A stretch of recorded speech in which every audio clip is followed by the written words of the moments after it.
وہ نبی کریم صلی اللہ علیہ وآلہ وسلم سے آپ نے فرمایا، 3 خصلتیں ایسی ہیں کہ جس میں یہ پیدا ہو جائیں اس نے ایمان کی مٹھاس کو پا لیا۔ اول یہ کہ اللہ اور اس کا رسول اس کے نزدیک سب سے زیادہ محبوب بن جائیں۔ دوسری یہ کہ وہ کسی انسان سے محض اللہ کی رضا کے لیے محبت رکھے۔ تیسری یہ کہ وہ کفر میں واپس لوٹنے کو ایسا برا جانے جیسے کہ آگ میں ڈالے جانے کو برا جانتا ہے۔ رسول اللہ صلی اللہ علیہ وآلہ وسلم نے فرمایا، وہ وقت قریب ہے جب مسلمان کا سب سے عمدہ مال اس کی بکریاں ہوں گی، جن کے پیچھے وہ پہاڑوں کی چوٹیوں اور برساتی وادیوں میں اپنے دین کو بچانے کے لیے بھاگ جائے گا۔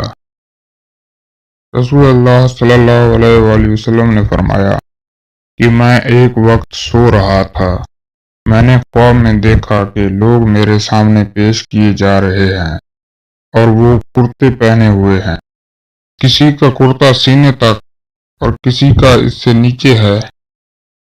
پھر میرے سامنے عمر بن خطاب لائے گئے، ان کے بدن پر جو کرتا تھا اسے وہ گھسیٹ رہے تھے، یعنی ان کا کرتا زمین تک نیچے تھا۔